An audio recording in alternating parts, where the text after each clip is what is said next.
So our paper 3 is cost and management accounting, which is for 100 marks.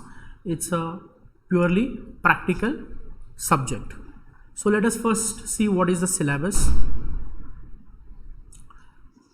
So the first part is 10 to 15% marks, and it consists of only 2 chapters, chapter 1 and chapter 6. Chapter 1 is introduction to cost accounting and chapter 6 is cost sheet. Now since weightage is only 12 marks, generally what is they do is they ask a theory question on chapter 1, a small theory question sometimes, or sometimes they ask for 5 marks also, and generally they ask a 10 marks question on cost sheet. But sometimes they may ask a 5 marks question also on cost sheet, but most of the times they prefer a 10 mark question on cost sheet. And this is a very easy question without any possibility of failure in this question. So this is really helpful to the students because either it's very much possible to score out of marks. Then the next part, 35 to 40% weightage. This is very important. This is a fundamental of costing because you cover material, labor, overheads, activity based costing and cost accounting system. Now these are elements of cost we shall discuss later. Each element is discussed separately. So for material you have a separate topic, for labor you have a separate topic, for overheads you have a separate topic, where we also understand the concept of absorption costing, because basically when we talk about overheads we are essentially talking about absorption costing, and activity based costing is another different methodology which is an improvement over absorption costing. And cost accounting system is actually where we will be doing journal entries. Like we have done journal entries since our first day of college, we have been doing that. So we will be doing journal entries in cost accounting. So these together would cover 50 marks paper. Okay, then comes methods. Now methods, for every industry, depending upon the nature of the industry, you have different methods. So for example, you have unit and batch costing for certain types of industries. You have job and contract costing for certain types of industries, process costing and joint and buy products.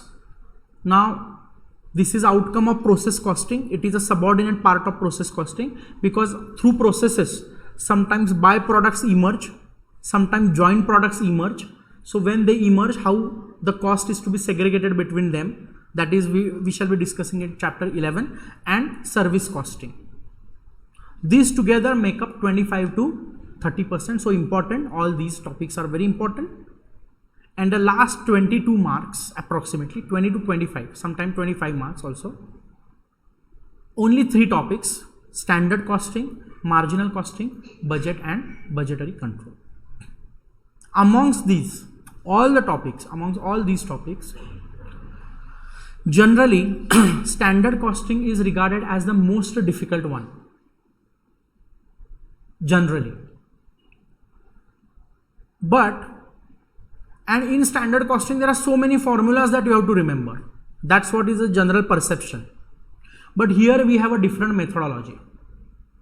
Our students write solution first and then formula. All our students, you ask any past students, and when a question is asked in a different format, like a little different question is asked, most of the students who follow the different methodology, they struggle because their thinking is formula oriented. Our thinking is not. Ours is purely conceptual oriented. So, but we write a formula also because we want full marks. So what we do is, in this topic, this is a speciality, that we just keep one row blank. We first write the answer, and because our thinking is like that, because conceptually we know the answer first, we write that first, and then based on this we write a formula on the row which we have kept blank, so that the examiner also, because when you write a formula for that step there is a mark, so we don't want to lose that mark, so we write a formula also, but we never remember formula as such. It is not a memory that we use here. Marginal costing is also another fantastic topic. These topics are my most favorite. I love them so much that in any batch, I am always waiting for that day to come when I start teaching standard costing and then when I start teaching marginal costing. They are the most beloved ones of mine. And then a budget and budgetary control again is a comparatively easy topic. So this is a topic wise weightage. Okay. All topics are important. The first chapter, all chapters are important. Total 15 chapters are there. First chapter, even though it carries a less weightage, because first and 6, just we have seen, chapter 1 and chapter 6 together would be consisting of 10 to 15 marks. So mostly 10 marks are consumed by chapter 6, which is cost sheet. So very little weightage is for the first chapter. And if we are not attempting theory anyway, we are not attempting any question on chapter 1 effectively. But in spite of that, for the basic understanding to start with, this introductory chapter is important to us. Now, how the question paper looks like. First question would be a compulsory question, 5 into 4. Means 4 questions of 5 marks each. A, B, C, D, 4 sub questions are there carrying 5 marks each. Then out of 2 to 6, you have to attempt any 4 questions. Now 2, 3, 4, 5 have a similar pattern. There are 2 sub questions, 10 marks each. All these are practical questions. None of these is a theory question. 1 to 5 all are 100% practical questions, and only question 6 is a theory question, which carries also 20 marks. They ask 5 sub questions in 6, out of which you have to attempt 4, so that makes a 20 mark. So our objective, let us decide it today itself, that we will not attempt theory question. Theory question is only for us, is only an insurance policy. If at all, if we are not able to solve any of the practical questions, in only that case we will attempt theory question, not otherwise. But suppose you are able to solve 4 questions properly, suppose any 4, but in one question, which is not a question 1, because it is anyway compulsory. Question 1 you have to solve, either you do it or you don't do it, simple. But 2 to 5, suppose 2, 3, 4 and 5, out of that, this would consist of 80 marks. So there are 8 questions of 10 marks, right? Considering all sub questions. Out of that, suppose you are able to solve 7 questions properly, but 1 question of 10 marks you are not able to solve properly. In that case also, it is wise to solve 90 marks paper adequately, properly, attempt a 10 mark question to the extent possible, and leave theory. Because in theory, how much you will score, even if you write very nicely, you won't score much in theory, right? You may score 5-6 marks. Out of 20, you may score 10-12 marks or 13-14 marks maybe. But here you can score 10 out of 10 and you can do it peacefully, because for theory writing also the time will not be sufficient for you, because this paper is always time consuming. And I'll tell you why it is time consuming.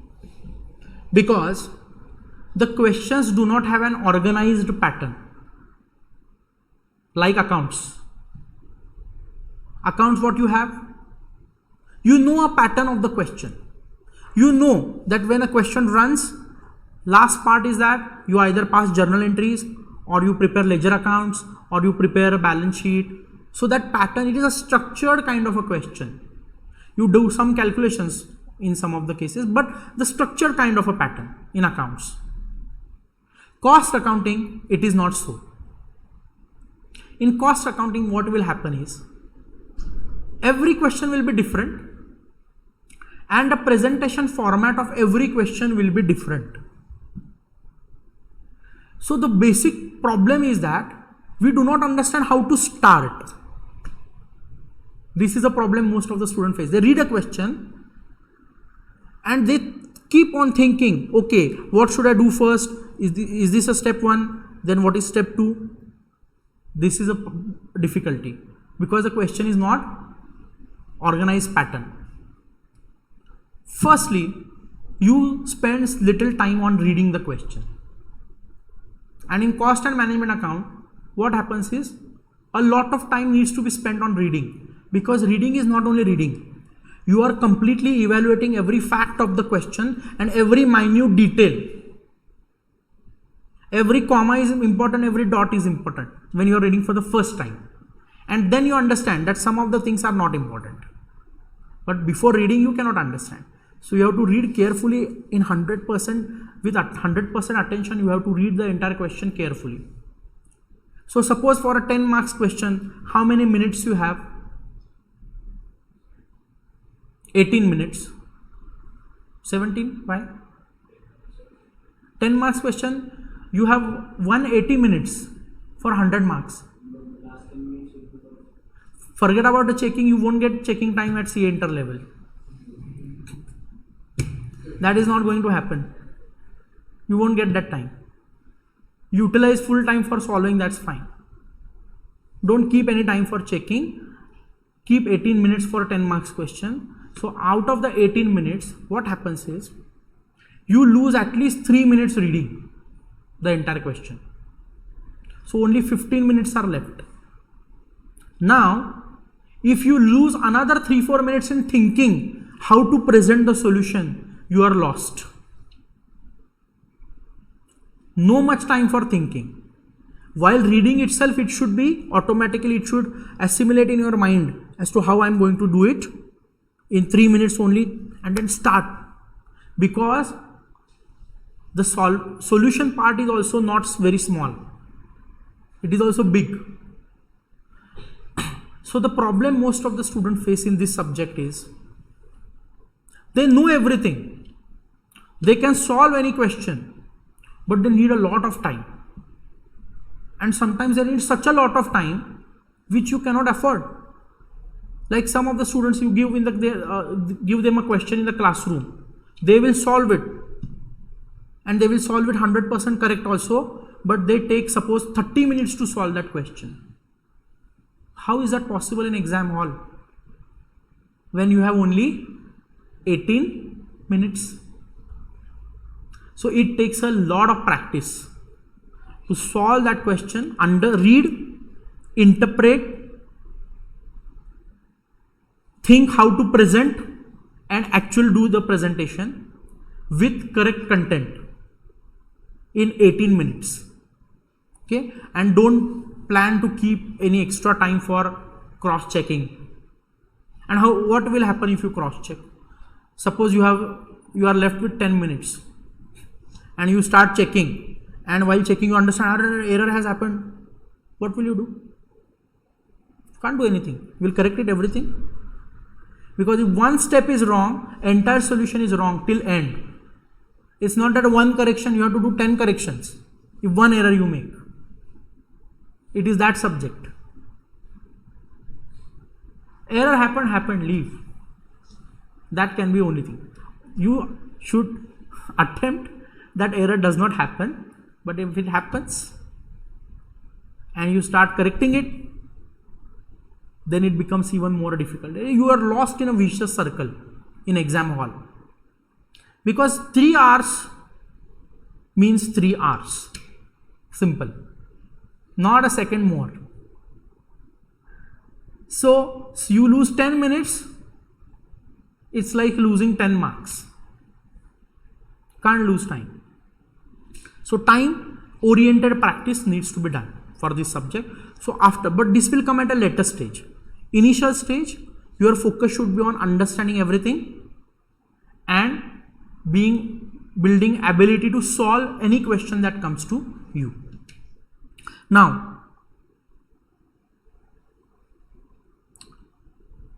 I'll go a little quick.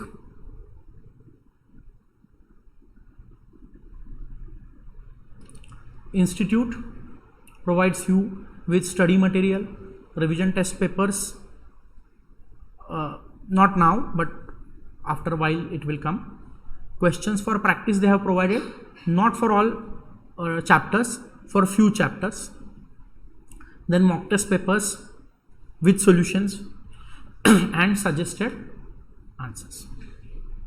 But for this subject, cost and management accounting, you need not have to read any of these, not a single word. This material will be as new as it can be even after the exam is over, because you will never open it, because you need not open it. You keep 100% blind faith on me as far as this subject is concerned, that you don't do anything extra other than what I provide you, except for the practice which I'll tell you how to do, except for that little practice which you have to do yourself. Except that, nothing extra, and no question will come which is outside our question bank.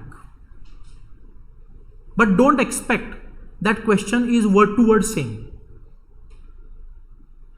When I say no question would come outside the question bank, that means there is a little modification, like some figures they change. They sometimes combine two questions, one adjustment from this question, another adjust. That kind of stuff can happen. But nothing new will come in exam which you have not studied in the classroom. Okay? So all these materials institute provide. You may or may not be thankful to the institute, but we are, because all these question banks we have prepared considering all these things. It's not that we have ignored this. This is very important. We have studied in detail module, all questions from module, illustrations also, and questions which they have given at the end of the topic. We have considered all the questions. We have considered all available revision test papers. We have considered all available questions for practice, mock test, suggested answers. Not only this, but before change of the syllabus, the new pattern came recently. Before that, there was an old module. And institute had used to give two modules actually. They used to give study module and practice manual. What was it? Practice manual. Nowadays they don't provide practice manual. They give whatever questions they have to give, they give in the topic itself, chapter itself. But earlier they used to provide two separate books for every subject, and they used to provide a practice manual. Our question bank, in that we have also evaluated all the questions from the earlier practice manual also, which are relevant for your syllabus. Which some of the questions they have eliminated from new module, new material. But they are relevant for the syllabus, we have considered those also. Okay? So as far as the cost and management accounts is concerned, never you need to open your study material or you will need to learn from RTP, etc. Nothing. You just do whatever happens in the class and score 90 plus marks. For theory, insurance policy, we will provide you a small policy document, 40-50 pages. That much theory you will prepare. If at all you are a failure in one of the practical questions, you are not able to solve, 20 में से कम 10 तो 10 चलो, but theory at least will provide you some cushion. So theory also, from that you prepare, that's sufficient. 40-45 pages, how much time it takes? Normally initial study, one day you can cover 50 pages with thorough understanding. So one day, but that too you don't read now. I'll tell you appropriate time. After a while, after a long while, you will read that when I'll tell you. So we will provide you with a question bank for classwork. Earlier we had a plan that some homework questions also are to be given. That was a plan.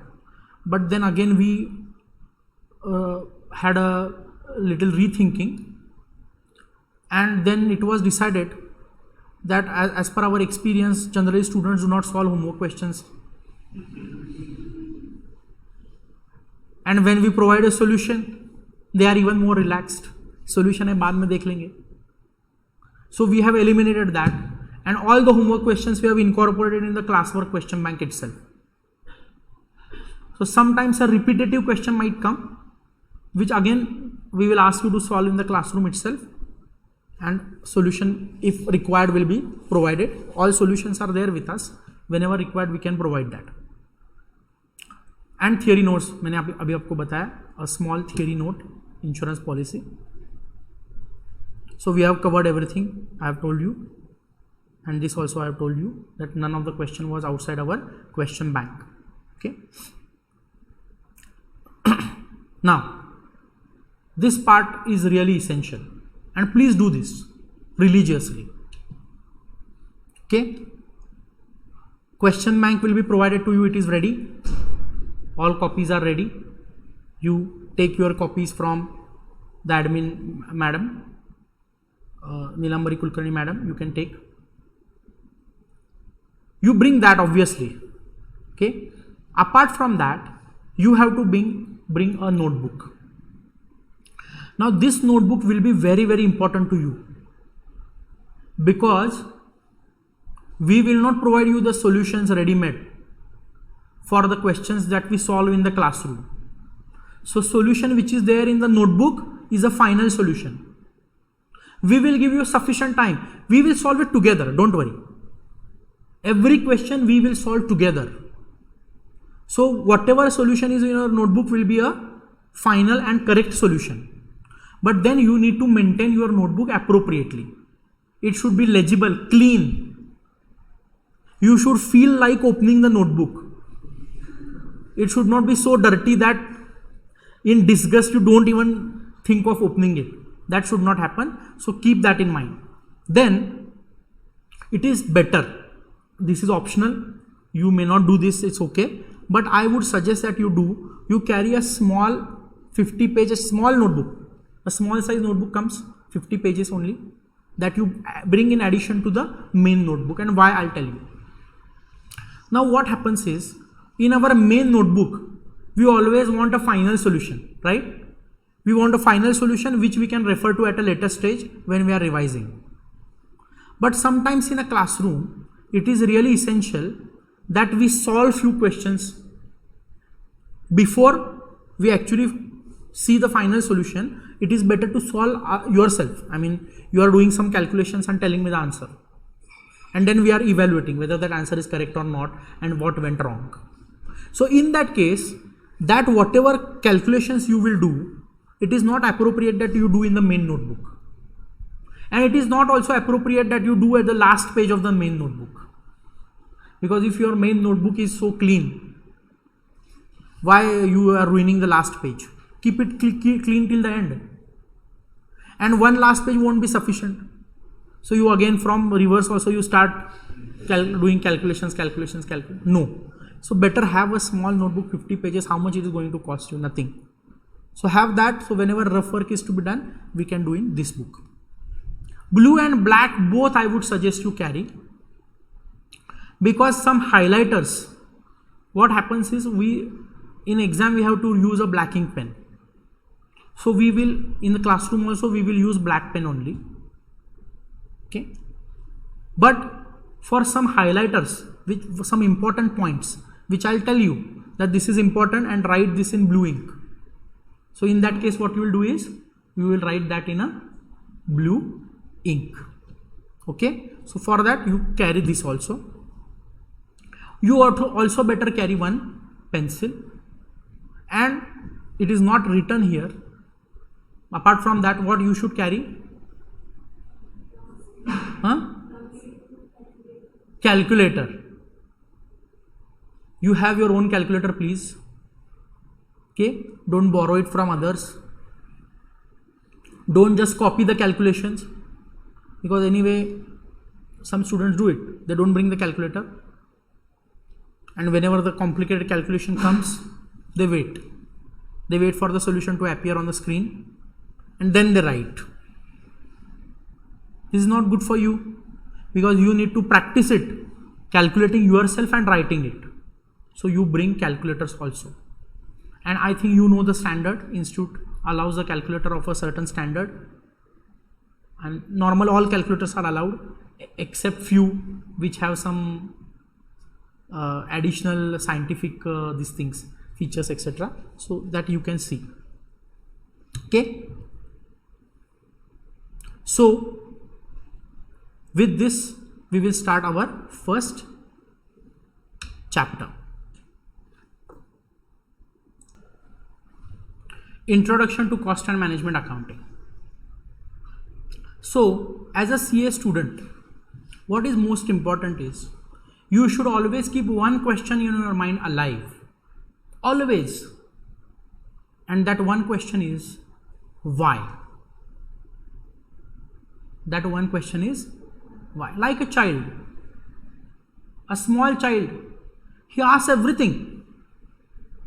He asks you, why is the flower red? He asks his parents. He challenges everything with a question why? Because his soul is so pure that he is absorbing all new things and he asks everything. Never accepts the thing as it is.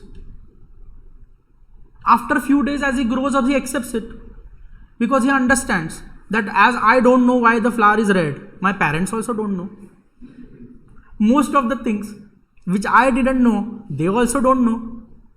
So he accepts them as it is.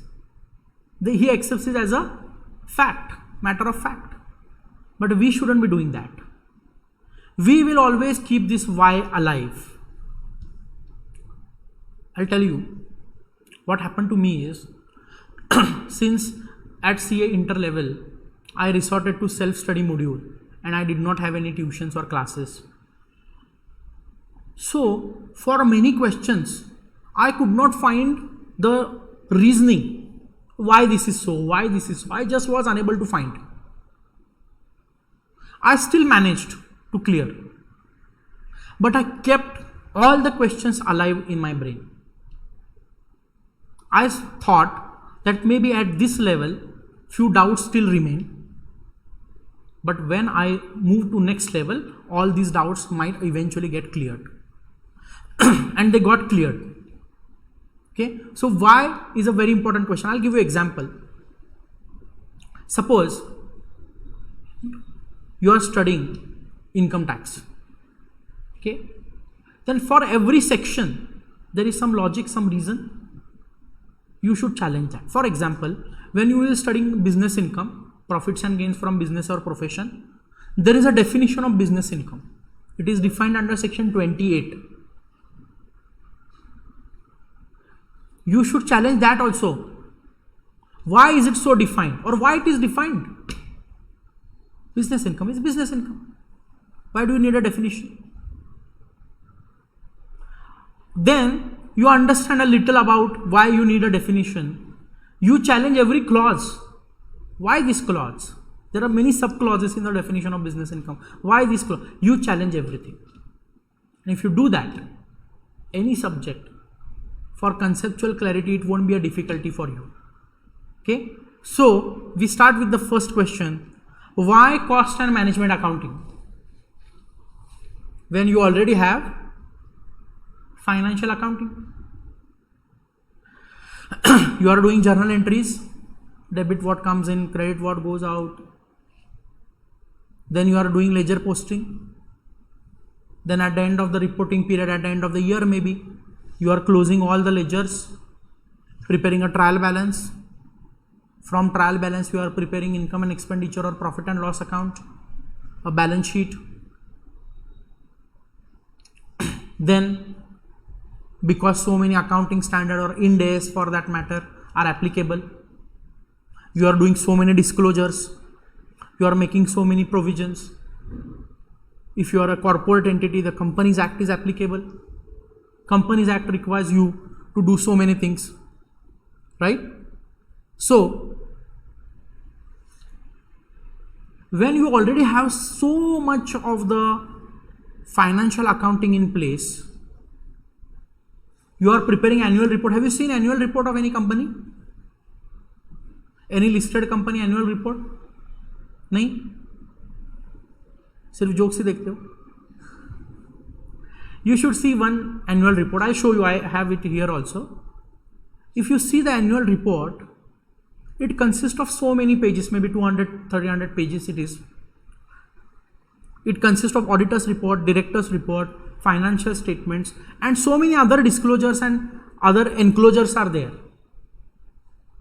So all this is outcome of basically financial accounting. तो question क्या है? In spite of this, why cost accounting? Why one more accounting discipline? What is it that financial accounting cannot provide for? Yes, any thoughts?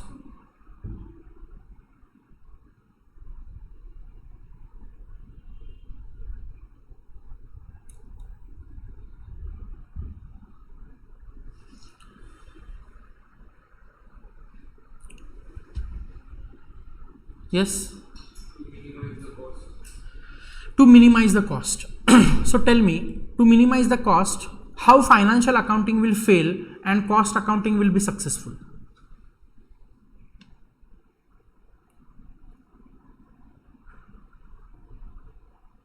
That is correct. But the next question is, how financial accounting fails in it, in achieving this objective, whereas cost accounting can achieve this objective? Financial accounting in financial accounting we just show statements. Okay. We don't tell what to do, what not to do. Or in cost accounting we are specific to the cost only. Financial accounting has other aspects, profit, loss. Okay. So in financial accounting, don't we record cost? We record all the expenses, which cost means expense.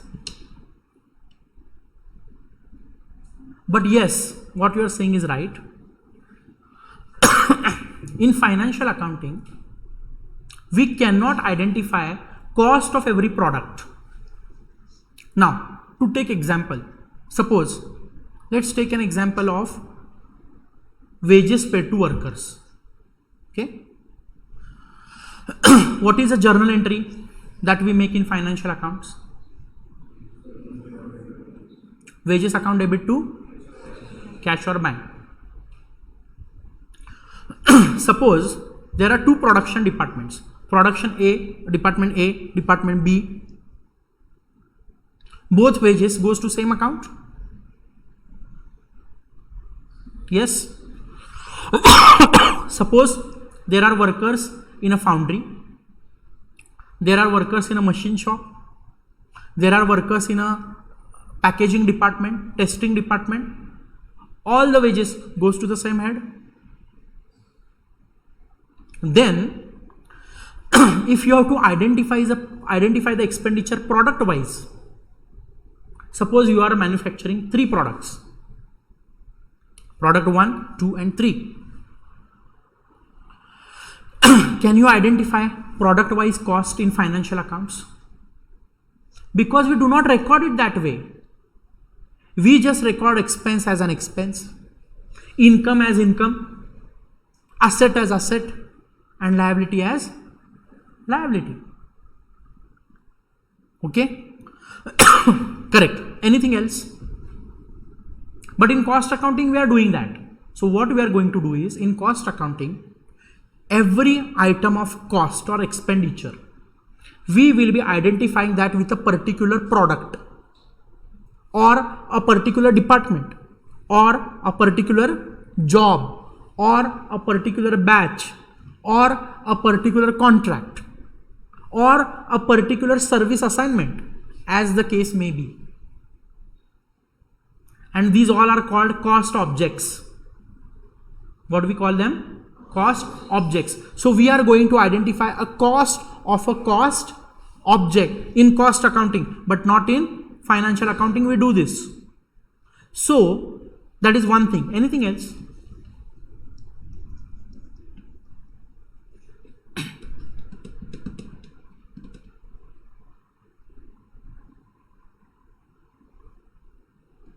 Yes, anything.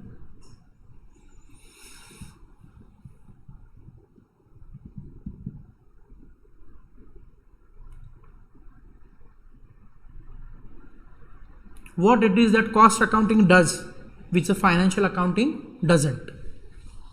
And know the financial status of each department of industry is engaged in multiple departments. So, by financial status, are you referring to a profit? Expenses of a particular department. Correct. Profit to the respective department. Correct.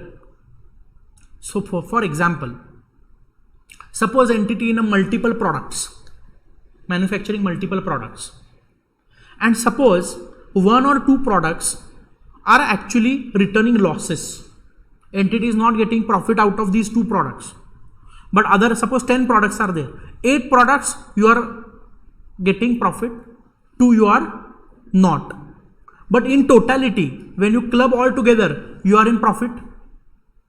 So in a financial accounting system, what you will believe, company is in profit, everything is fine, nice, go ahead.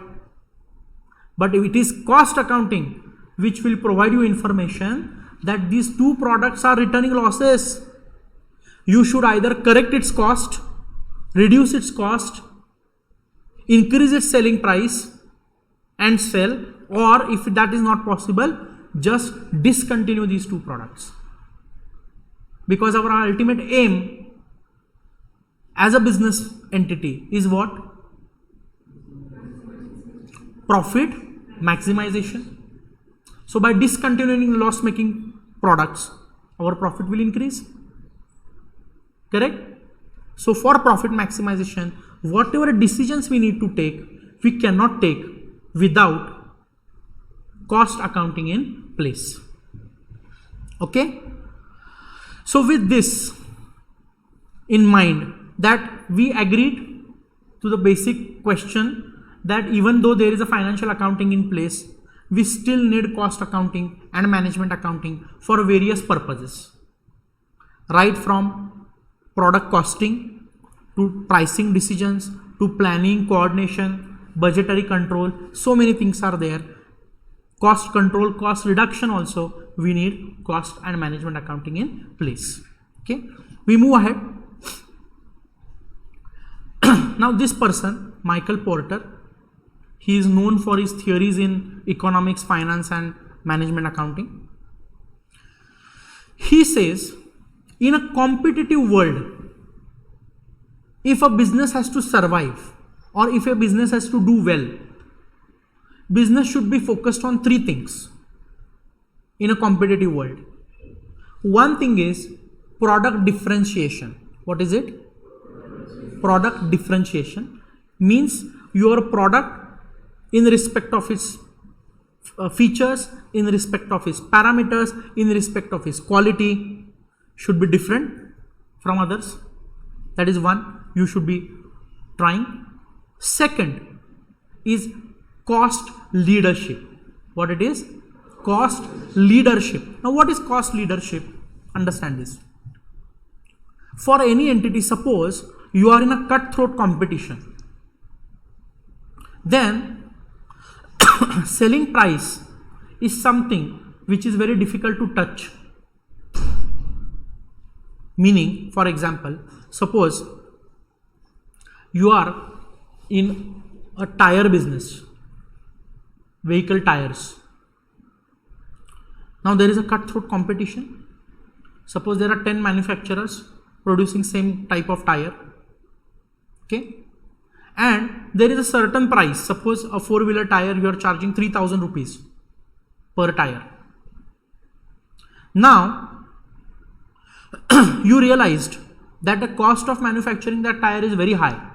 Suppose it is 2,900 and 100 rupees profit is not sufficient because there are other so many things for which the more profit is required.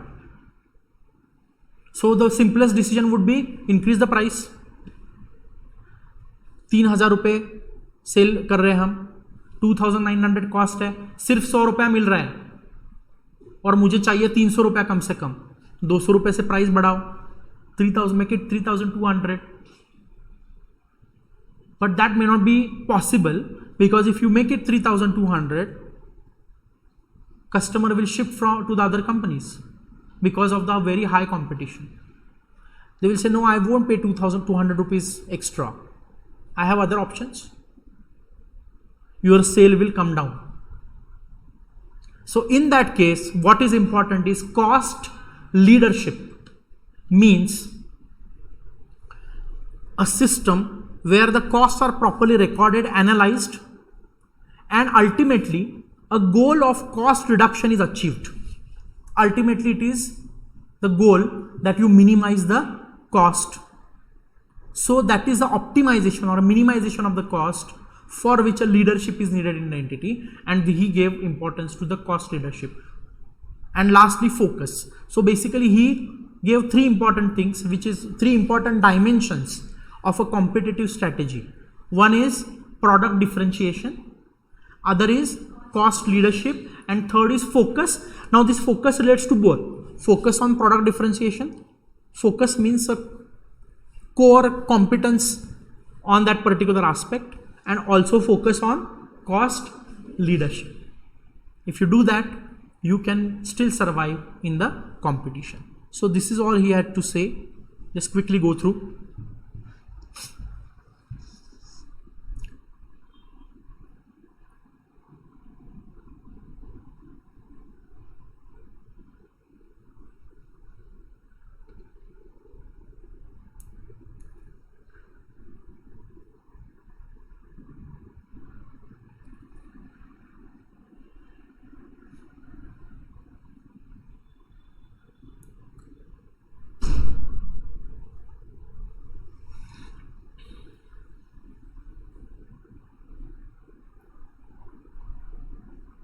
Okay. Now, why we need cost accounting? Even there is a financial accounting in place. Product cost we cannot ascertain in financial accounting. If we cannot ascertain the cost, we cannot control it. If we cannot ascertain the cost, we cannot reduce it. If we cannot ascertain the cost, we cannot fix the prices based on the cost. Similarly, various decision making. You will understand decision making aspect later when we actually learn marginal costing. Planning, coordination, profitability, evaluation, all these things are not possible with only financial accounting in place. So we have understood now that we need cost and management accounting. It's not that institute wanted just to add one more subject to the course at CA interlevel, so added it. No, it is really essential, and it is practically used by many business entities. In real world also, it has a practical implications. So this subject becomes very, very important. Now, what is the history? As far as the history is concerned, you may read it later, but I'll give you a brief idea. Now, imagine a situation where you are doing a manufacturing activities inside your home. Suppose, to understand, make it simple, let us talk about food products.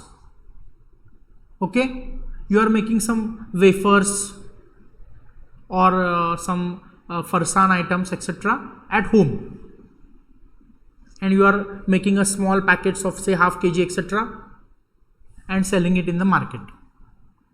Okay, so for that purpose you have kept one small room for the purpose of storing, etc., where you keep a gas and cutlery for cooking, etc. And you have one assistant who comes, helps you in frying and all those things and packing, etc. Now in this scenario, tell me whether variable cost is dominant or fixed cost is dominant. What is the meaning of variable cost? Which keeps on changing per unit of output. Correct? And what is fixed? which does not change as per output. So it remains fixed even the output is more or less, and sometimes even when there is no output, the cost is still incurred. Now with this structure, fixed cost is negligible, isn't it? Fixed cost is at the most, suppose you are living in a rented house, suppose, then for that small part whatever rent you are paying, so for the entire house suppose you are paying 10,000 rupees and 10% you are utilizing, so 1,000 maybe is a fixed cost, except that there would be hardly any fixed cost, correct?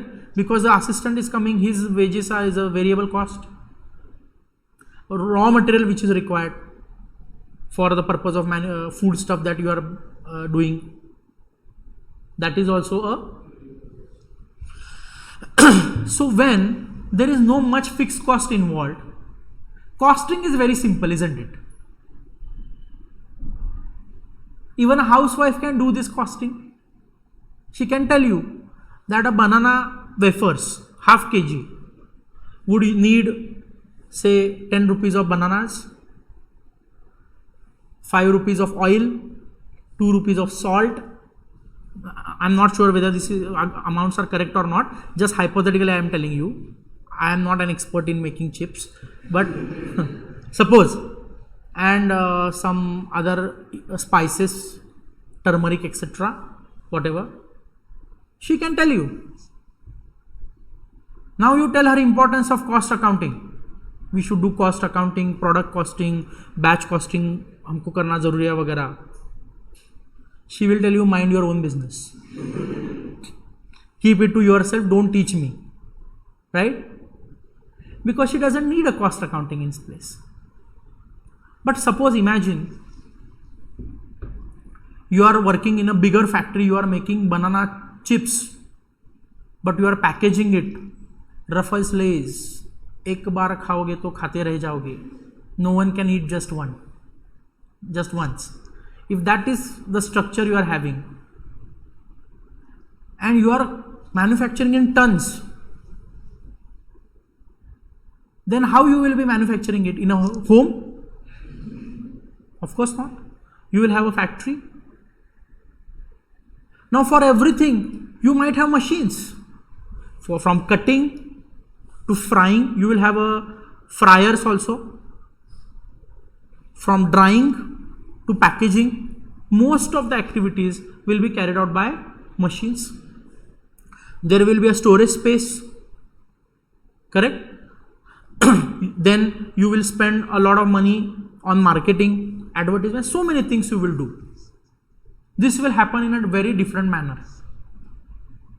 Now here, cost accounting is really needed, because suppose there are 10 different products that you are manufacturing, 10 different food products, then the challenge is, I'll tell you what. The challenge is, as far as a variable cost, it's not a very difficult as such, because you still know how much banana goes into banana chips, how much spices go into those chips. You can still know that. You are aware or not, I don't know. In a 5-star hotel, for every item that is put on a menu, they have a standard costing system, and they have a sophisticated norms. So for example, take any of your favorite dish. Which is your favorite dish? So, any dish for that matter. Huh? Butter chicken. Okay. So if you take butter chicken for example, then in a 5-star hotel they have a clear-cut norms as to this much kgs of the chicken goes into it, this much of the chili powder goes into it, this much of the salt goes into it, this much of the oil goes into it, this much of the ghee, butter, whatever goes into it, this much of the gravy goes into it, which is made of, again there are norms, onion, tomato, everything. I was not doing a job of chef earlier, but since I've audited a 5-star kind of stuff, I know. So exactly, strictly they know, and they do it in the same proportion. So the taste also doesn't change. So variable cost for that matter is comparatively easy to identify. What is difficult is fixed cost. Now you imagine, now in this factory where you are making, suppose Ruffles Lays kind of a factory rent, suppose it is on a hired premises, and suppose rent is 5 lakh rupees a month. Then how do you know this 5 lakh is for potato chips or banana chips? How much is for the potato chips? How much is for the banana chips? Because the rates are different. It's very difficult. How will you allocate? This is where cost accounting really helps you, because it gives you a guidance that how these fixed costs are actually to be segregated. And with more mechanization, more fixed cost. Have you seen a movie Child's Play? Very old movie it is actually. But if you get an opportunity, watch it sometimes. So it's a horror movie basically. And Child's Play, they have shown in that movie a doll manufacturing plant, and some male doll actually. They manufacture a male doll. Okay. So that is a 100% automated plant they have shown. It's a horror movie, but when I studied cost and management accounting, it only appears to me first. And this will happen to you also. Now you will tell your entire thinking how slowly will change. And as you learn more, it will change more. After learning auditing, you will start doing risk assessment in everything. For every person also, you will start thinking, evaluating that person. Control risk is more or high, inherent risk what. You start doing that way. So I watched that movie long ago. But now I realize that they have shown an automated plant in the movie wherein only one person handles the entire factory. He sits in operations room where he has all the control panels, and on a click of a button he controls the entire factory. Not a single worker is involved. That kind of factory they have shown. So the robotics pick up all the body parts of that toy, then they come, they get assembled, then on a this thing it moves ahead on a roller, and then eyes get attached to it, then it moves ahead, then the clothes come, then the clothes are attached to the toy, then it moves ahead, then shoes are put, then it moves ahead, then the hair are put. This is how it moves, and then ultimately it is automatically packaged and it comes out, and then only after that a worker is involved who stacks it. This kind of factory they have shown. So I was wondering that in this kind of a scenario, out of the total cost, fixed cost may be 90% and variable cost may be only 10%, because no direct labor, only direct material. That is the only variable cost. Everything else is fixed, isn't it? So it may be manufacturing 5-6 different types of whatever toys, but all costs are fixed costs. No workers, no direct labor, no direct expense, only little direct material, because that is anyway required. Some material is required. So with the industrial revolution, this happened, that element manufacturing got on a large scale, and element of fixed cost got increased, and that is why the earlier systems of capturing cost etc. were not sufficient to meet the requirements of the most of the entities after revolution. You can just go through quickly, it's not very important from exam perspective.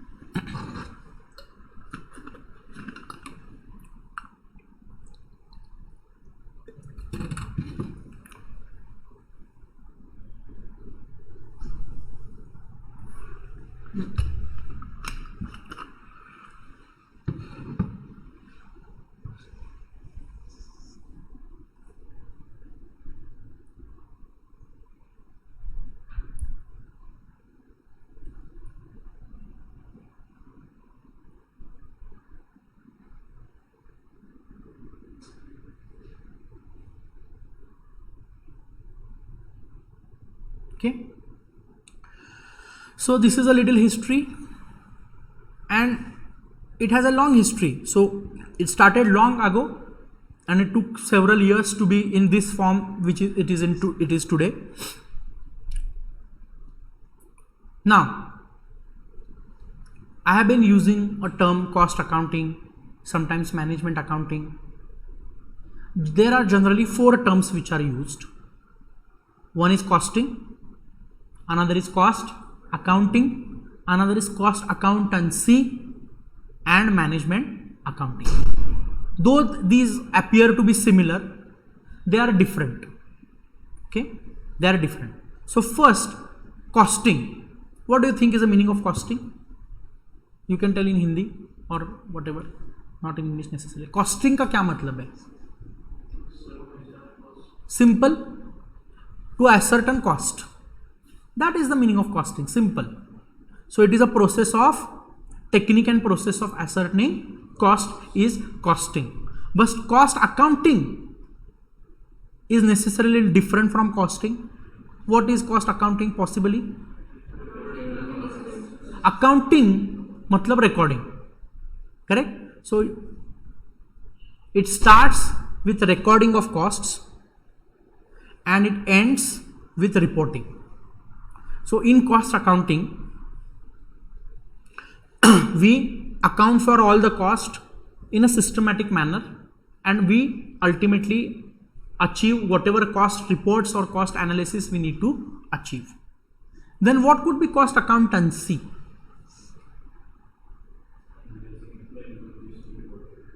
So it is a wider term as compared to costing and cost accounting. It is simple. It is application of costing and cost accounting principles. And why this application? It is for the purpose of managerial decision making. So it is defined in a systematic way. Application of costing and cost accounting principles, methods and techniques to the science, art and practice of cost control and ascertainment of profitability. When we apply this for the purpose of cost control and ascertainment of profitability, which ultimately is essential for various decisions, it is called as cost accountancy. Okay. And last, management accounting.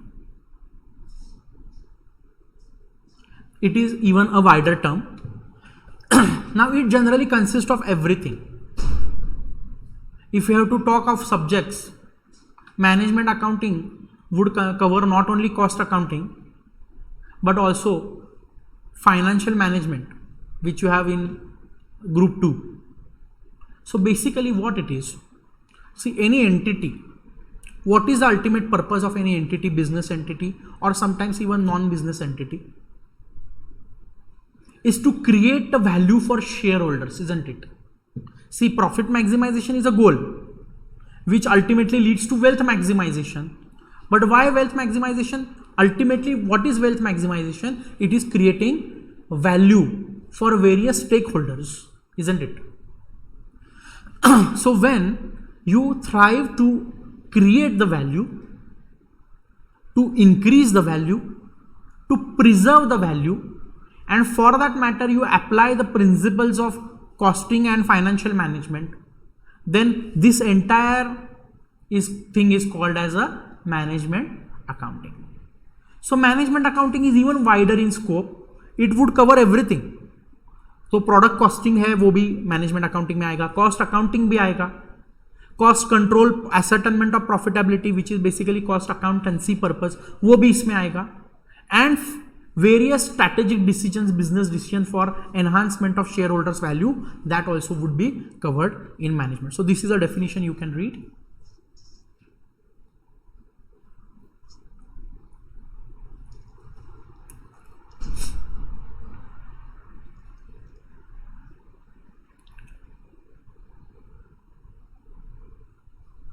Okay.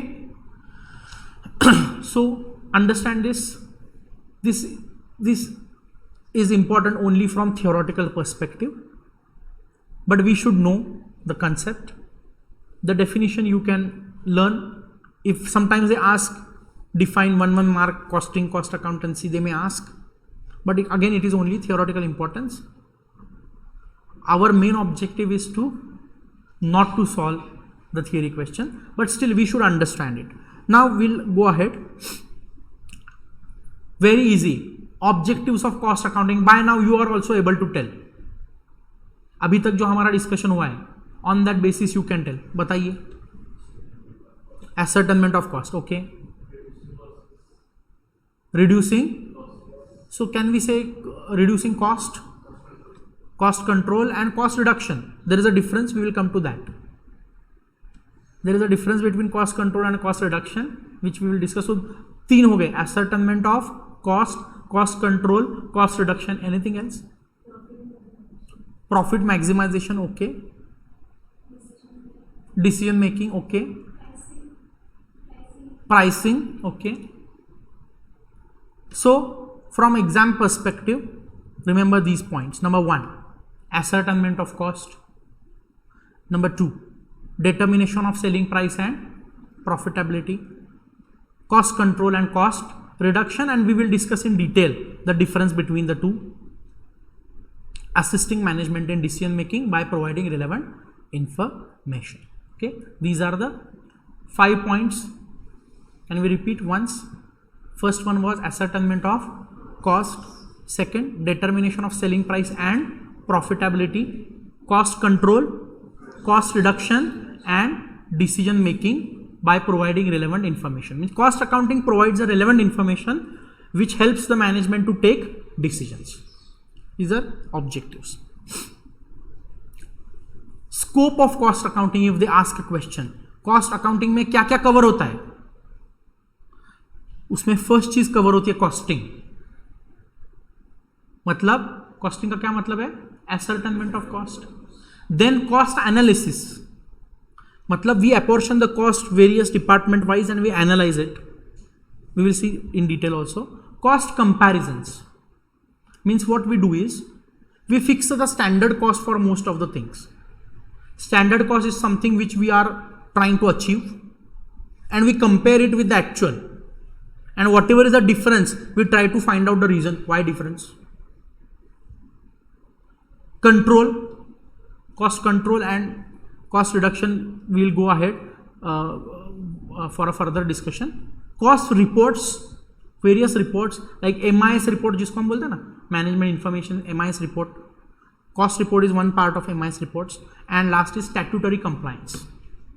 Now this you will study in companies act and also in auditing a little, that some of the companies it is mandatory to maintain cost records. It is mandatory. So when it becomes mandatory, it becomes a statutory compliance, compliance of law. Correct? Costing, the technique and process of ascertaining cost of product or services. Cost analysis, the process of finding out the factors responsible for variance in actual cost from the budgeted cost. Analysis means budget versus actual. We find out the reasons, that is analysis, and we actually do the comparison, is a comparison. Alternative courses of action such as use of different technology or product. So basically what we are doing is, for decision making, cost comparison we are doing means you have two options. Suppose make or buy.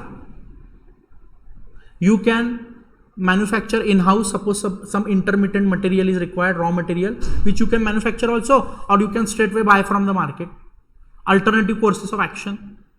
For that you will compare and then you will take a decision. Control, detailed examination of each cost in the light of advantage received from incurrence of the cost. This is we do for the purpose of the control. In simple words, I'll tell you. In cost control, what we do is we try to keep the cost within a given standard. So suppose the management has decided that this product should be manufactured in 2,500 rupees per unit. Then by control we mean we try to achieve that 2,500 and not let it go beyond 2,500. That is cost control. Reports for the use of management at different levels. You have operational level management, you have strategic level management, they have their own requirements, accordingly we prepare reports, and when it is prescribed under the law, it is statutory compliance. So in a cost accounting, we consider all these aspects, all these dimensions: costing, cost analysis, cost comparison, cost control, cost report, and statutory compliances. Now we will discuss important terms used first, and then we will move on to the interesting part, which is the classification of the cost. What is cost object? We have discussed this. Suppose you are manufacturing different products, then every product could be a cost object. If you are in a job type of industry, means you are manufacturing as per the requirement of the customer, so that every job is separate, then it is a job, that is a cost object. If you are in a service sector, every service assignment is a cost object. Sometimes every department, if you are identifying department wise efficiency or cost, every department is a cost object. So cost object is anything for which a separate measurement of cost is required. It could be anything. So depending upon the situation, the cost object may be different. Sometimes it is a product, sometimes it is a department, sometimes it is a job, sometimes it is a batch. It depends on the situation. Okay, you can just go through the definition quickly. Cost object.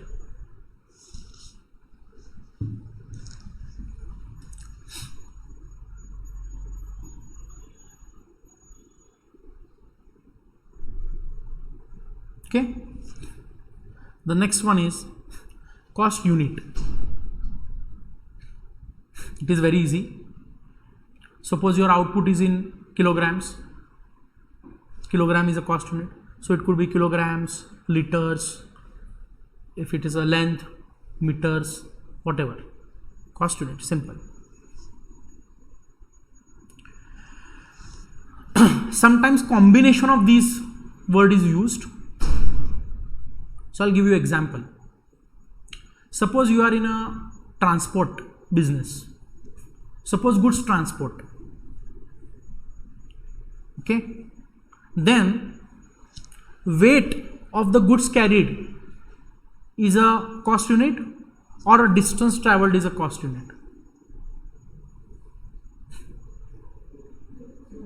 Both are important, because your pricing or your whatever you charge, service charges, would depend upon both the factors. It would depend upon the weight carried also, and it would depend upon the distance traveled also. So we use a combination units. Like for example, ton kilometers. It is ton kilometers. And how we actually calculate that, we will see in the service costing, chapter 12. We'll see that. Okay. Now, most of these entities which are large, they are divided into various departments, aren't they? Correct? So very simple. If your entity is divided into various segments or departments, then every segment is called a responsibility center. Now for example, if the responsibility center is predominantly required for the revenue purpose, revenue generating center, then they are called revenue centers. You may have 1 or 2 or 3 or 4 revenue centers. For example, suppose you are in, like, take example of ITC Limited. ITC is a big company known to you. It is in tobacco products, and most of the products, right from your day starts and day end, whatever you consume, almost they have all the range: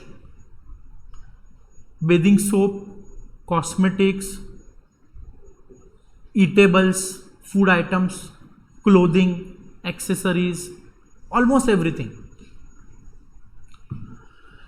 So these are the revenue centers. For example, tobacco product is one revenue center, it is generating revenue. FMCG, fast moving consumer goods, is for them one revenue center maybe. Okay, so these are responsibility centers, which could be revenue centers. which could be profit centers. If profit is calculated for every department separately, profit centers. Investment centers are specific.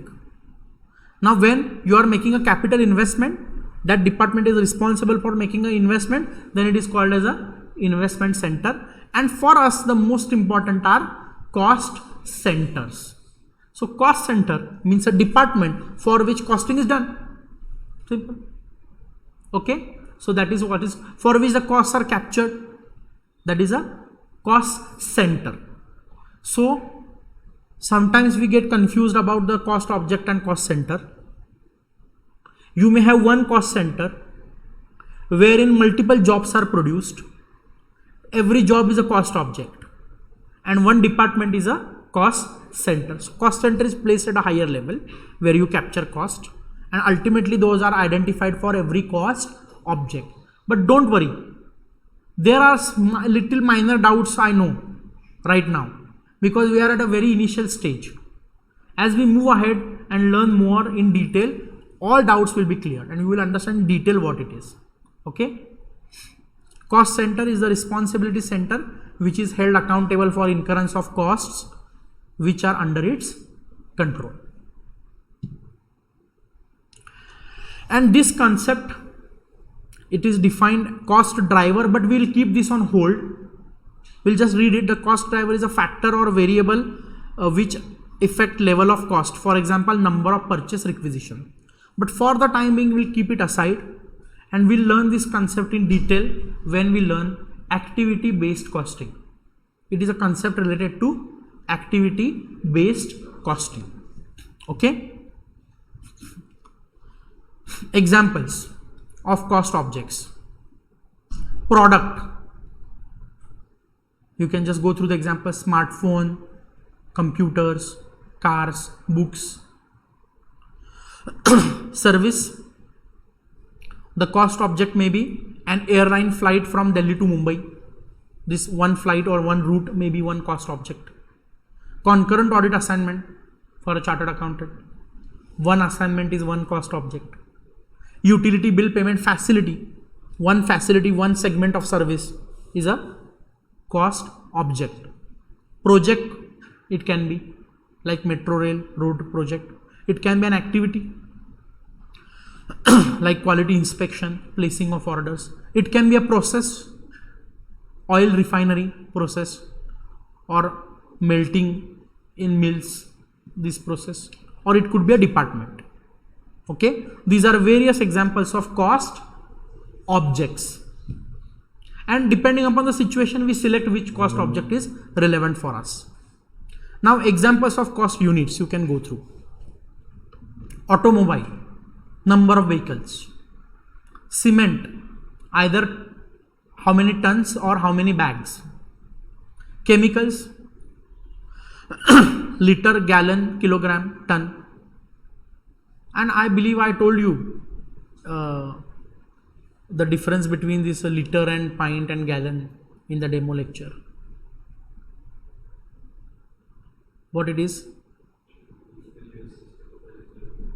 Yes, in US they wanted all things to be different, so they are using those different units of measurement. So for example, if you are in US and you tell them that how much you will charge for 1 kilometer, per kilometer how much is the tariff, he won't understand.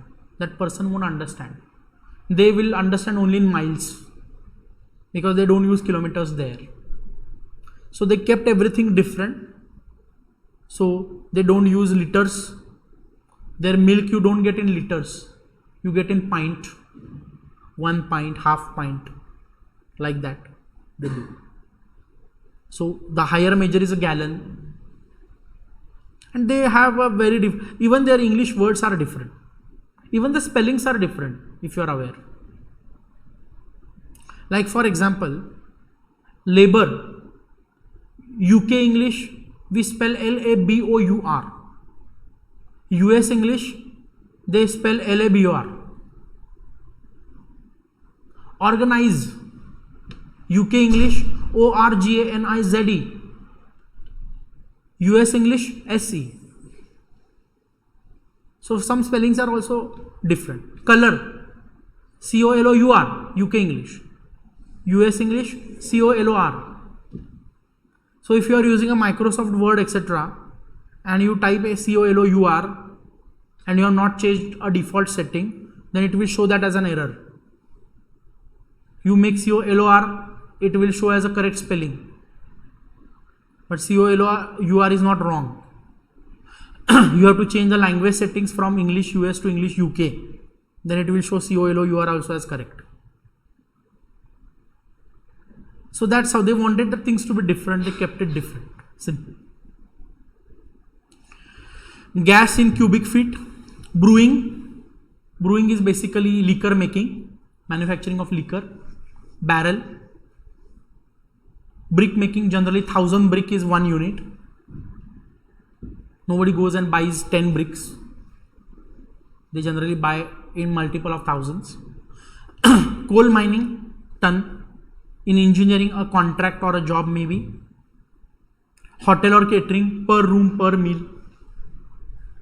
Professional services, per chargeable hour, per job. Education, per course or per student. Hospitals, per patient day. Cost, units. Now we move on to the classification of cost, but we take a 2 minutes break. Okay.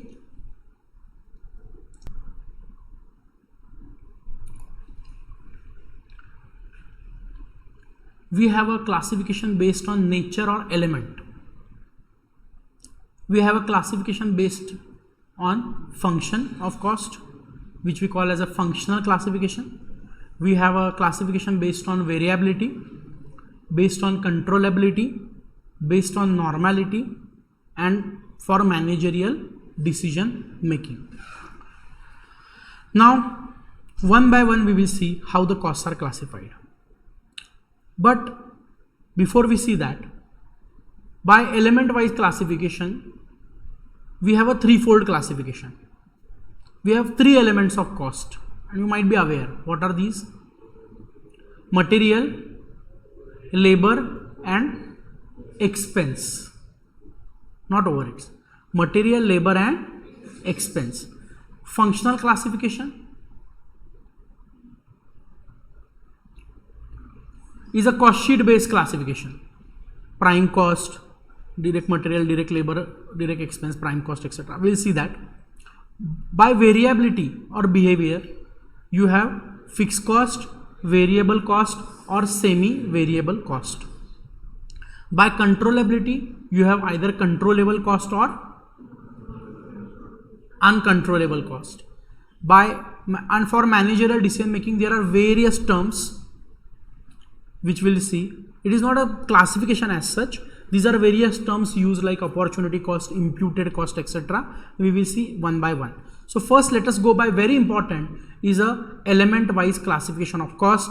And here we will also again focus on how the costs are captured in a different manner in financial accounting and cost accounting. Material, labor, other expenses or expenses. Now you take any example of cost. It is either material, or it is labor, or it is expense. You take any example. Raw material, spare parts, oil, lubricants, polished paper, material. Wages paid, employee cost, contribution to provident fund, employee cost, factory manager's salary, salary of the sales manager, salary of office boy, employee cost, factory rent, expense, office rent, machine rent, machinery depreciation, depreciation on building, be it a factory building expense, depreciation on sale office building, depreciation on plant and machinery, all depreciation, insurance, telephone expenses. So you take any expense, any cost for that matter, it will fit into three elements. It is either material, or it is employee cost, means labor cost, or it is expense. Correct? Now, in cost accounting, what we do is we further segregate all these into direct and indirect. So material, it is either direct material or indirect. Labor, either direct labor or indirect labor. Expense, either direct expense or indirect expense.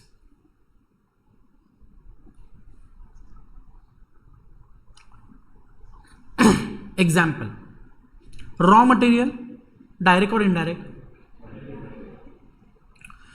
Spare parts of machinery, polished paper, generally it is cannot be associated with a particular product. It is generally used for all the products. Fuel,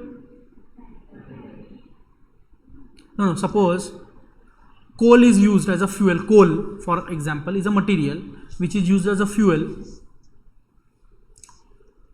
It is direct material or indirect material? Okay, so this is a segregation into as a direct or indirect. Now, employee cost, workers' wages, wages of office boy, wages of sales staff, wages of or salaries of administrative staff, indirect. Similarly, sometimes the cost of idle time, etc., is also indirect wages, but we will come to that aspect later.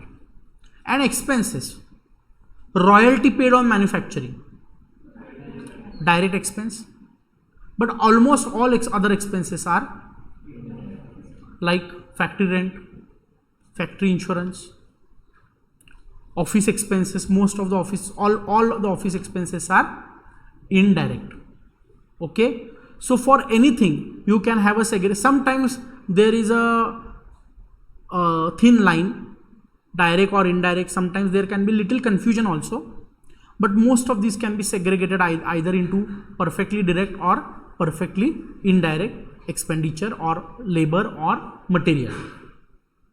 Now in cost accounting, what we do is we call direct material a direct material, we call direct labor a direct labor, we call direct expense a direct expense, but we call indirect material plus indirect labor plus indirect expenses together as overheads. Indirect material plus indirect labor plus indirect expenses are together called as overheads. So the element wise classification is not material, labor and overheads. No, it is material, labor and expense, and indirect material plus indirect labor plus indirect expenses would be overheads. Now in your module, chapter 2 is material, chapter 3 is employee cost or labor, and chapter 4 is not expense, chapter 4 is overheads, which covers indirect material, indirect labor and indirect expense. Then why there is no chapter for direct expense? Because there is nothing to discuss. It can be covered in half page. So why they would keep a separate topic for that? So that's why there is no separate topic. So element wise classification is material, labor and expense, all indirect. Indirect material, indirect labor, indirect expense are together called as overheads, and overheads are further classified. So for example, overheads which are incurred in factory or manufacturing are called factory overheads or production overheads or manufacturing overheads or work overheads. There are 4 names for the same word: factory overheads, production overheads, manufacturing overheads or works overheads. overheads which are incurred for administrative purpose or in admin office are called administrative overheads. Some people call it office overheads, or some people call it office and administrative overheads also. But generally we call it administrative overheads. For the purpose of selling and distribution, whatever overheads are incurred are called as selling and distribution overheads.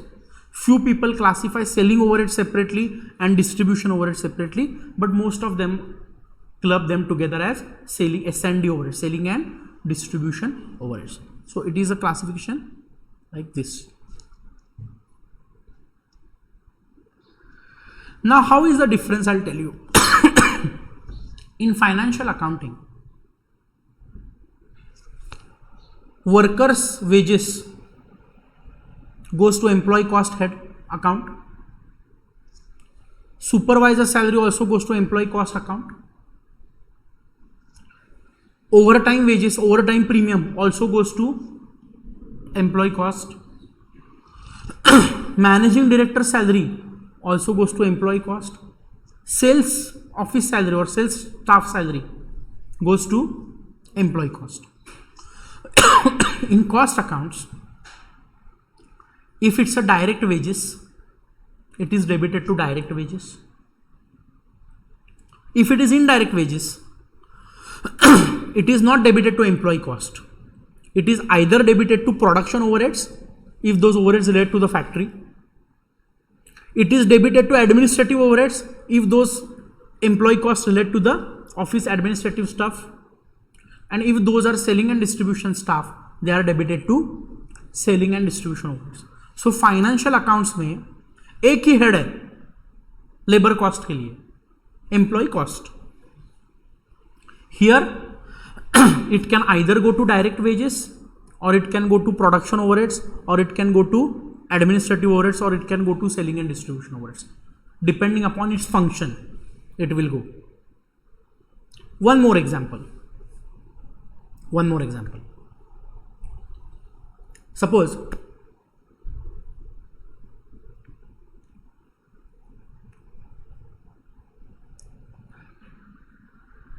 you are paying rent.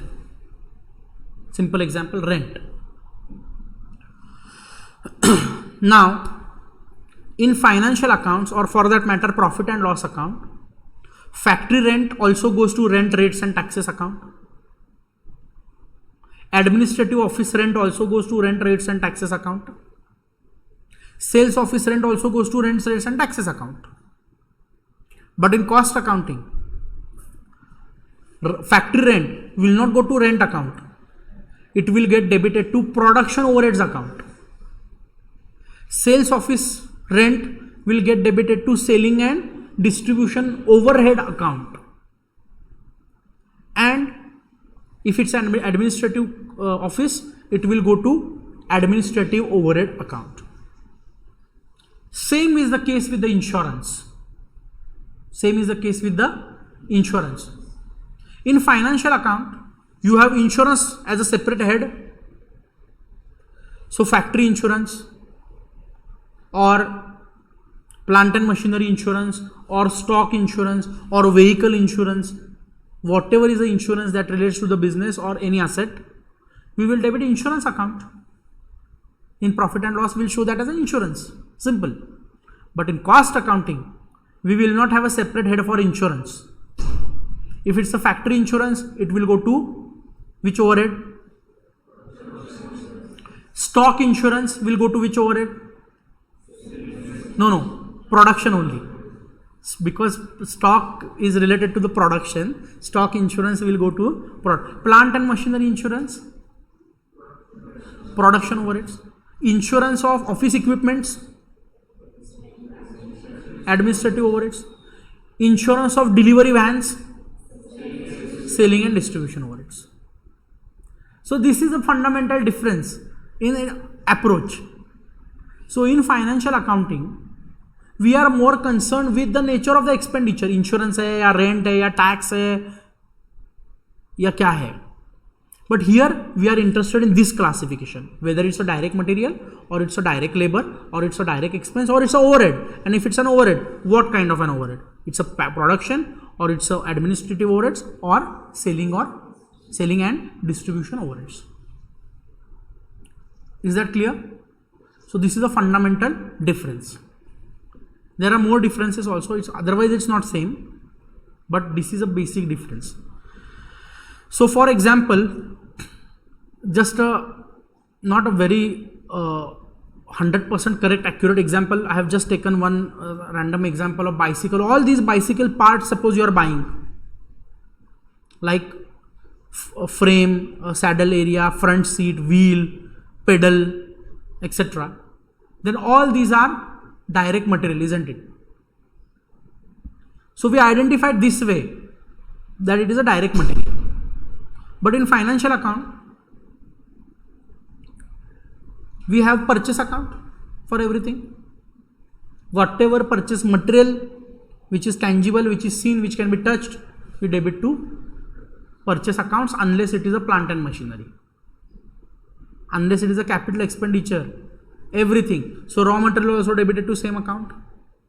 Other material like consumables, spare part is also debited to purchase account. That is how it is done. Some cases it may be different. Some people may debit spares and consumables to repairs and maintenance account also. That may happen, but generally it is debited. But that classification, that whether it is a production overhead or whether it is a direct material or whether it is a admin overheads, that classification we do not do in financial accounting. Functional classification is basically a cost sheet. Now understand this, and it is based on element wise classification. 3 elements: material, labor and expense. 3 all direct material, direct labor and direct expenses together is called as a prime cost. You can see here it is called as a prime cost. All direct material plus labor plus expense. In a prime cost we add a factory overheads.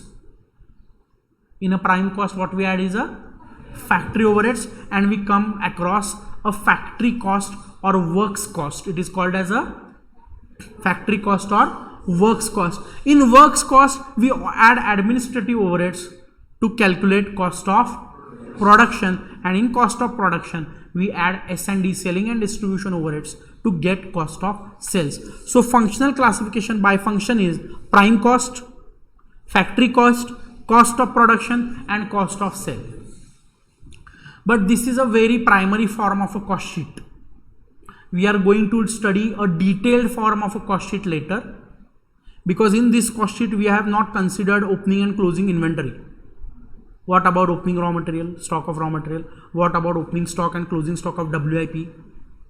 What of finished goods? That we have not considered here. So in a detailed cost sheet we will consider that, plus few more items of cost which are not considered here, we will consider in detail. But right now please try to remember this simple form of cost sheet: direct material, direct labor, direct expense, prime cost.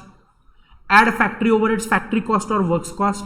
Add administrative overheads, cost of production. Add selling and distribution overheads, cost of sales. Please go through once again and remember this cost sheet.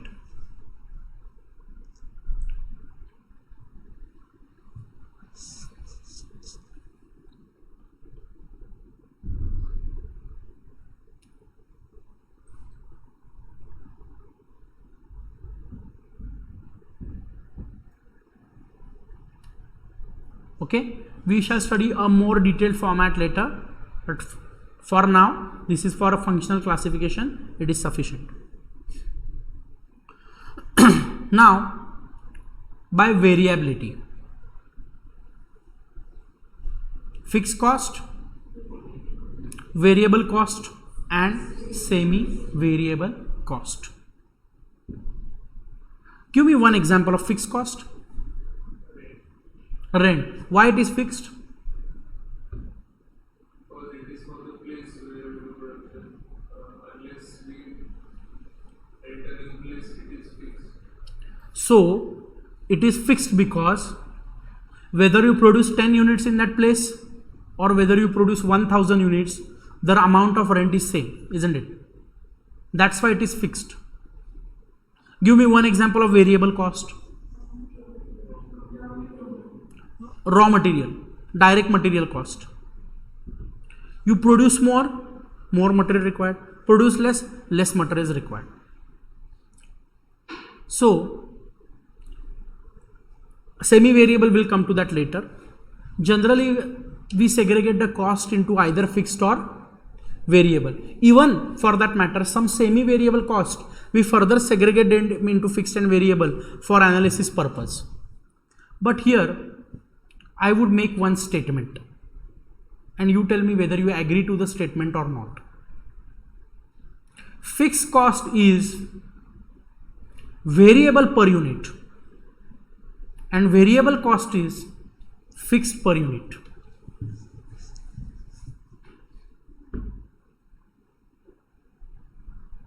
So let's take an example. Suppose factory rent, how much? Let's take any number. Take a simple number, 10,000. 10,000 rupees is a factory rent. Suppose the production is 1,000 units. Then the rent that will get allocated to per unit would be 10 rupees. But if the production is 2,000, the rent would be 5 per unit.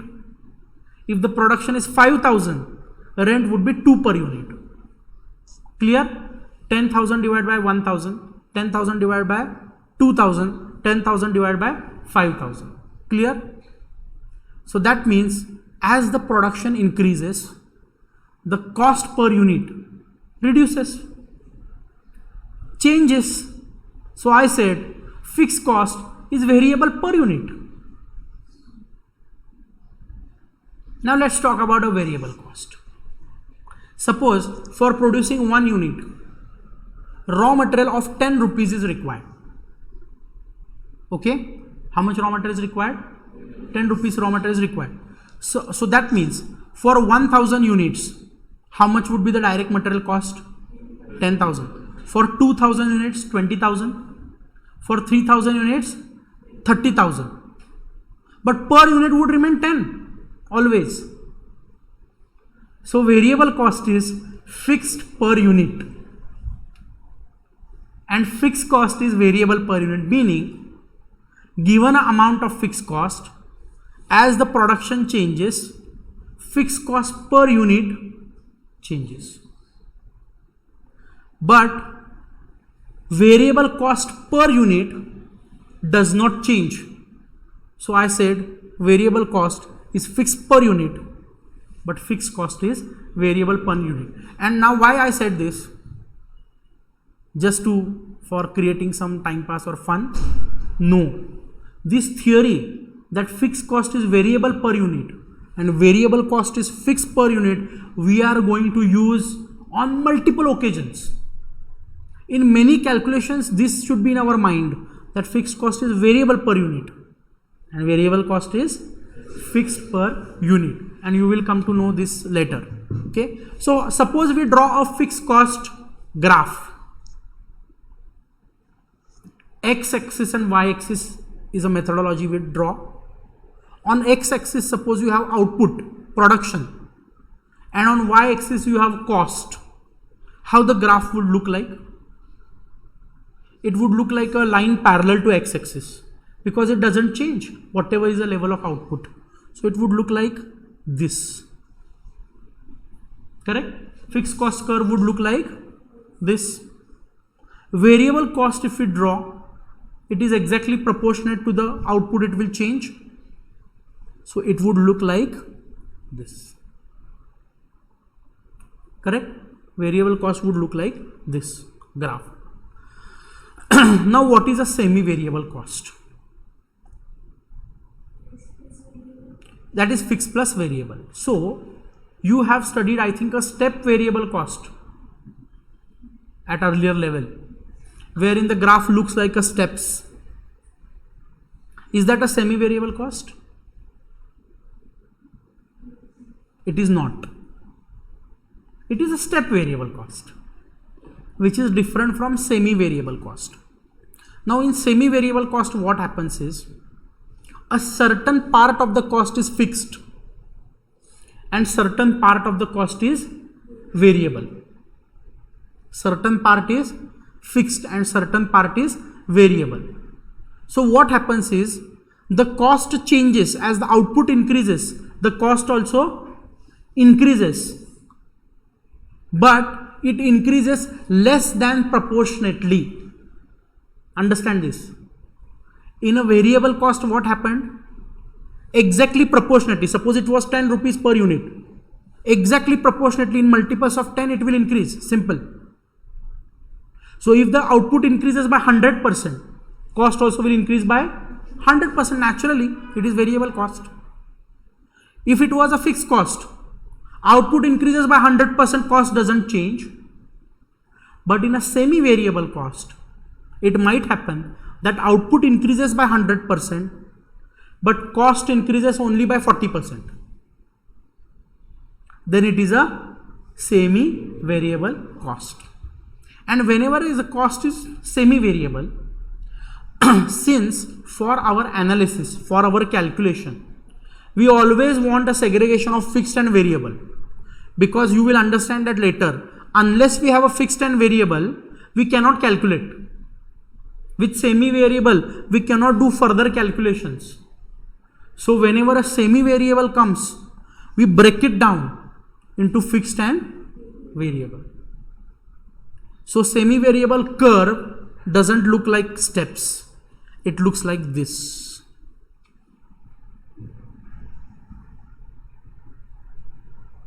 Okay? And this part, I'll just see this part. You're not able to see it. Okay. On x-axis, you have output. On y-axis, you have cost. And you have a semi-variable cost line. So when at that point, it starts at y-axis. You understand that?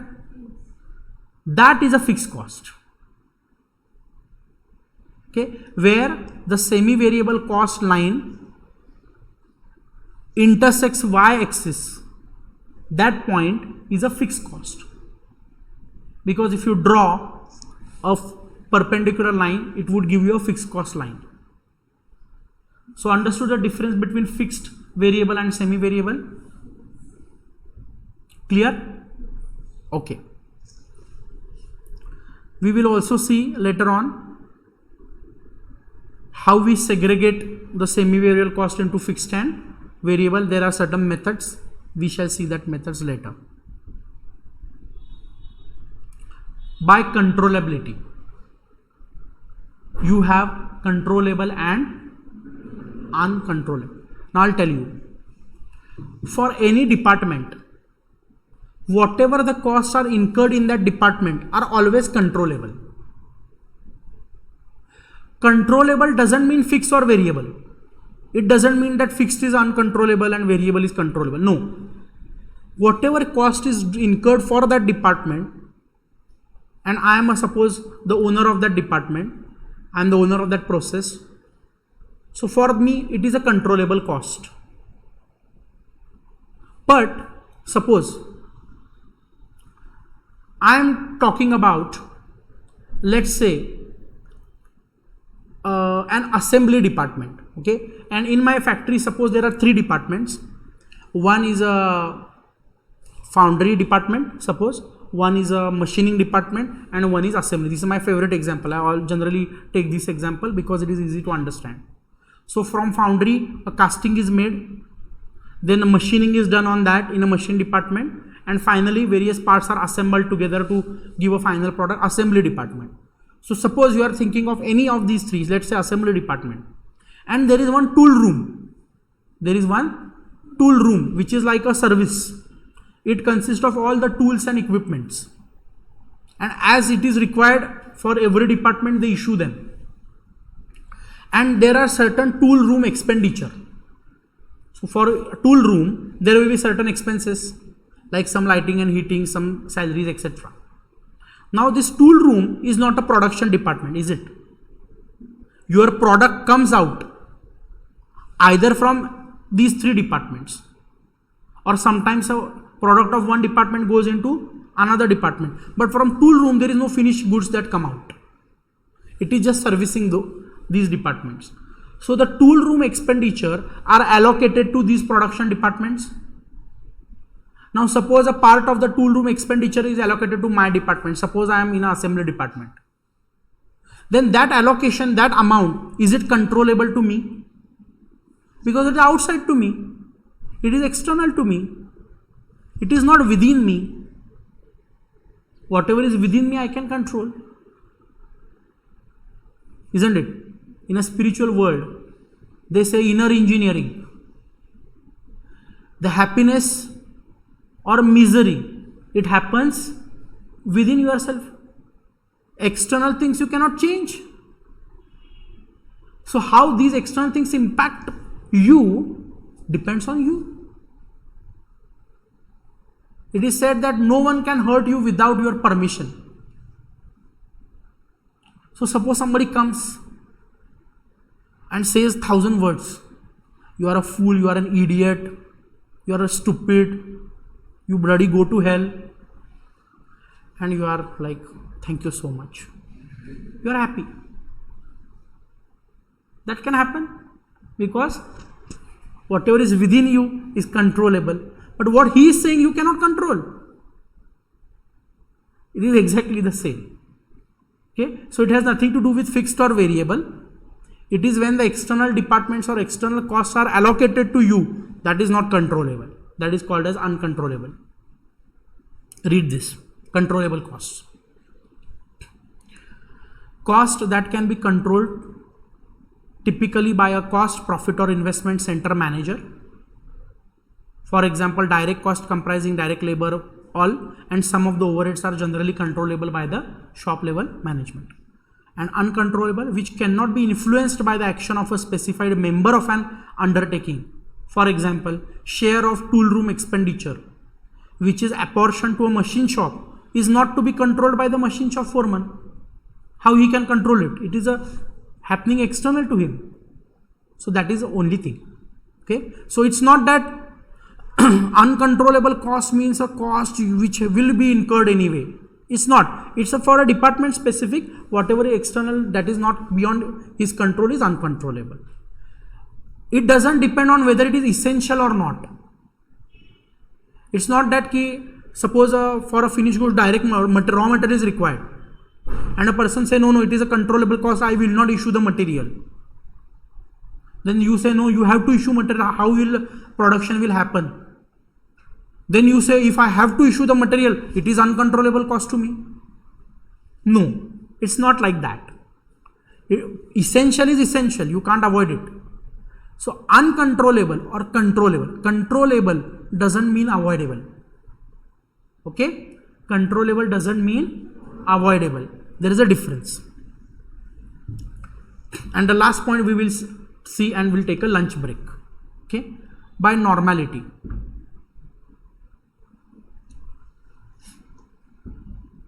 Same example. It's normal, abnormal things we see in life. The same example. Suppose one person is coming and giving you using all kind of foul language, saying 100 things to you for no reason. You are stupid, you are idiot, you are this, that, XYZ. All bad words. Abnormal. That person, we call him abnormal. And maybe the opposite person, if he doesn't react, if he says God bless you, maybe we'll also call him abnormal. It depends upon the situation, because a normal person would react. He would give 10 slaps. He will have a more volume. He says, you stupid, you stupid. So that is maybe a normal reaction. So what is normal, what is abnormal is to be seen in the context. So to understand normal, we have to understand what is abnormal. Everything else is normal. Okay. So for example, suppose you are owner of a factory and a raw material comes to your factory gate. There you check some security checks, etc., and you let the vehicle in. Then the vehicle comes to your weighbridge, etc. You do the weighment, etc., and material is unloaded.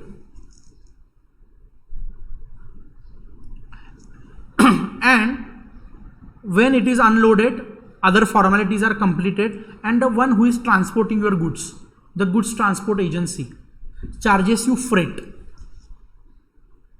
Obviously, now this freight is charged for every consignment that comes to your factory. This is a normal cost, isn't it?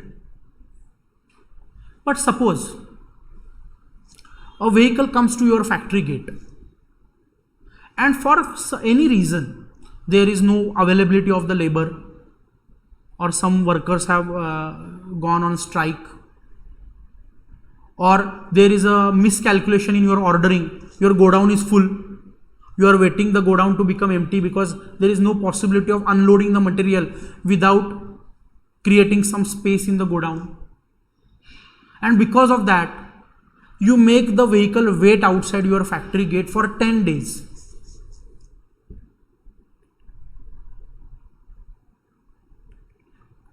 Now this happens sometimes. The truck driver, the truck cleaner, they wait outside for 10 days. Doesn't matter.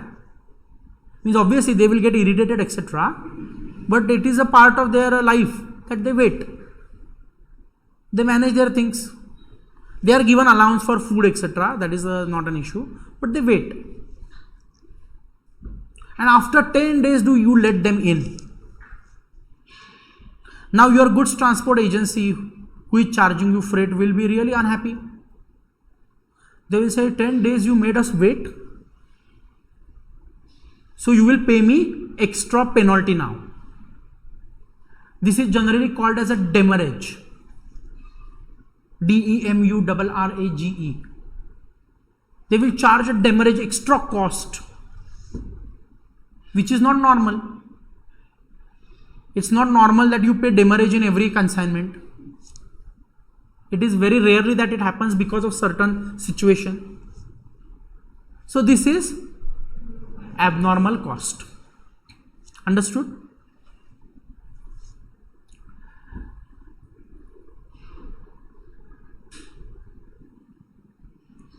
One more example I'll give. Suppose in a steel re-rolling unit, you melt scrap and you produce steel.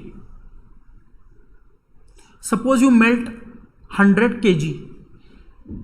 The output of the steel is not 100 kg. It is less. The industry standard is 97%. 3% is a process loss. Nobody knows where it goes. It evaporates or whatever. But for 100 kg input you get only 97% as. Then this 3% loss is a normal loss. It is accepted that 3% anyway you are going to lose, little less or little more. So approximately 3% is a normal loss. But suppose in one of the batch the loss is say 5% or 6%. Then out of that 3% would be considered as normal, and beyond 3% it would be considered as abnormal, and then obviously the management will try to find out the reasons for why the abnormal loss happened. Understood?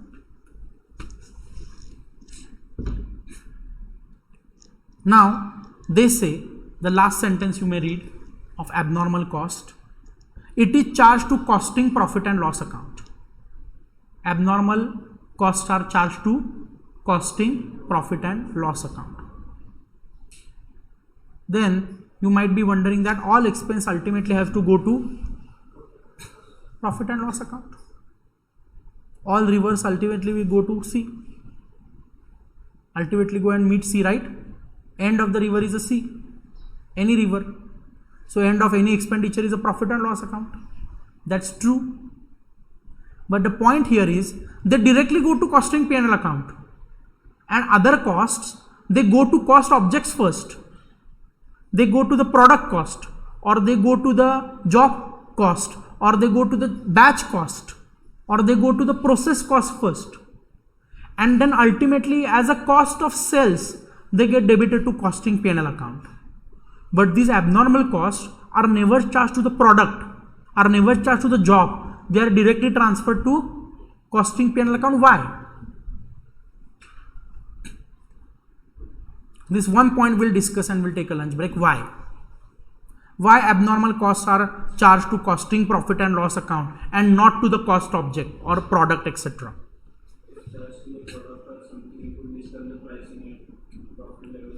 So absolutely correct. So I would say it in a little different way. I say that in cost accounting, we do not do injustice to anybody. And for that matter, why anybody?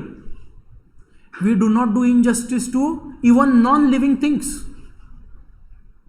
In cost accounting, we do not do injustice to any worker, to any product, to any job, to any department, to any machine. So, if this demurrage, for example, let's take the same example of demurrage, was charged to the cost of that raw material, then the cost of the if it was charged as a material cost, because it is a part of freight, is a part of a material cost, isn't it? So similarly, you charge demurrage also to the material cost, treat that as a direct material cost, because whatever is required to bring in the inventory to its present condition is a material cost. So that material, now otherwise the freight is low, for this particular consignment the freight, because of the demurrage, it is high. So otherwise, for example, the raw material is generally 10 rupees per kg, because of the demurrage it is 13 rupees per kg. Now this raw material gets consumed in a particular batch.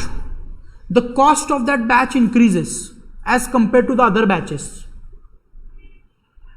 So this is like doing injustice to that batch, because batch is not responsible for demurrage. That product is not responsible for demurrage. You cannot increase its cost just like that when it is not responsible for that. So we, to avoid this injustice being done to that batch or that product or that job, we do not debit it to that job, product or batch. We take it directly to costing P&L account, because we have to take it somewhere.